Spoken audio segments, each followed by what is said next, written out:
जय श्री राम दोस्तों हनुमान जी हिंदू धर्म के सबसे लोकप्रिय प्रसिद्ध पूजनीय देवताओं में से एक हैं।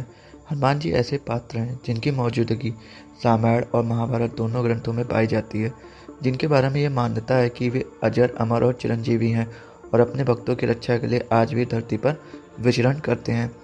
उनका निवास हिमालय में माना जाता है, जहाँ से वे अपने भक्तों की पुकार पर उनकी सहायता करने मानव समाज में आते हैं, लेकिन किसी को आंखों से दिखाई नहीं देते। लेकिन उन्हीं का दिया हुआ एक ऐसा मंत्र भी है जिसके जाप से हनुमान जी अपने सच्चे भक्त के सामने साक्षात प्रकट हो जाते हैं। इसके पीछे एक लोक मान्यता है। रामायण में अभिन्न रूप से जुड़ी लंका की एक आदिवासी जनजाति का यह दावा है कि हनुमान जी की उन पर असीम कृपा है। उनके अनुसार जब प्रभु राम जी अपना मानव जीवन पूरा कर समाधि ले साकेत लोक प्रस्थान किया तो हनुमान जी ने भी व्यथित हो अयोध्या ये सोच कर छोड़ दी कि जब मेरे प्रभु ही यहाँ नहीं तो मेरा क्या काम। उन्होंने जंगलों को अपना निवास स्थान बना लिया था, पर मन जब अपने इष्ट के बिना ज़्यादा व्यथित हो जाता था तो वे देशाटन के लिए निकल जाते थे, घूमने फिरने के लिए। ऐसे ही एक बार वे भ्रमण करते हुए लंका के जंगलों में भी चले गए थे, जहाँ उस समय विभीषण का राज्य था। वहाँ उन्होंने प्रभु राम के स्मरण में पिदुरु थाला गाला, जो कि श्रीलंका का सबसे ऊंचा पर्वत है, वहाँ बहुत दिन गुजारे थे। उसी दौरान वहाँ रहने वाले मातंग आदिवासियों, जो कि लंका की पुरानी जनजाति वेधा की एक उप जाति है, ने उनकी खूब सेवा की थी। हनुमान जी भी उनसे बहुत घुल मिल गए थे।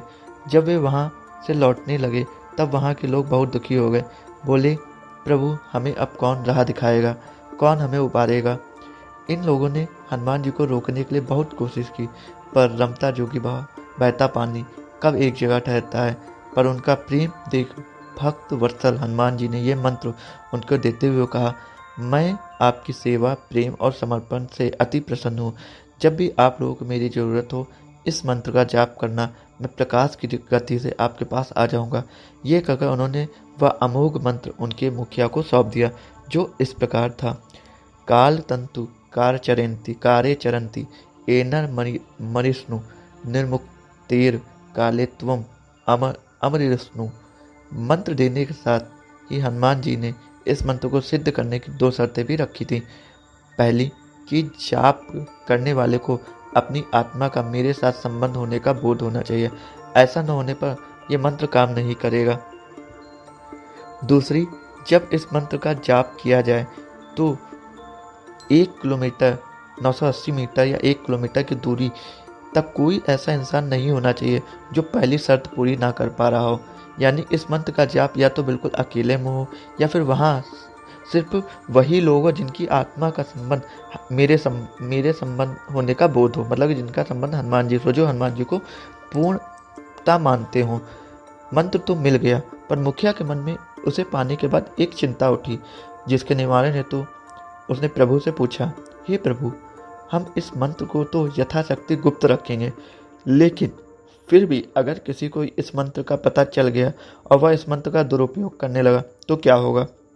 हनुमान जी ने उसकी दुविधा दूर करते हुए कहा, आप उसकी चिंता ना करें। अगर कोई ऐसा व्यक्ति इस मंत्र का जाप करेगा जिसको आपकी अपनी आत्मा के मेरे संबंध का बोध नहीं होगा, तो ये मंत्र काम ही नहीं करेगा। पर मुखिया की दुविधा अभी भी जारी थी। उसने फिर भी पूछा, भगवान, आपने हमें तो आत्मा का ज्ञान दे दिया, जिससे हम तो अपनी आत्मा के आपके साथ संबंध से परिचित है, लेकिन हमारे बच्चे और आने वाली पीढ़ियों का क्या होगा।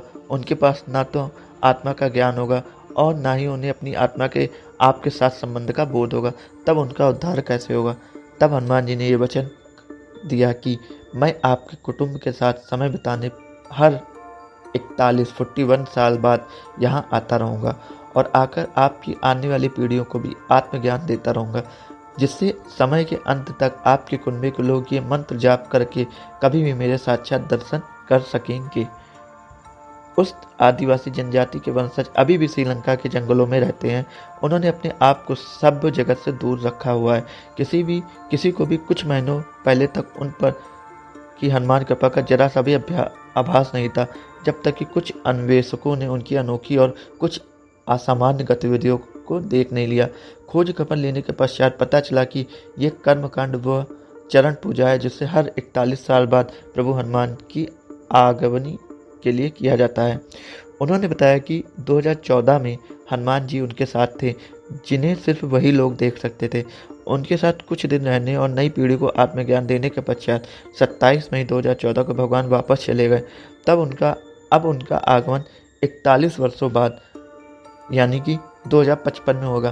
पर यदि बहुत ही आवश्यक हुआ तो उस दैवीय मंत्र जो मैंने ऊपर दिया है कि जाप से उनका आह्वान वहीं के लोग कर सकते हैं।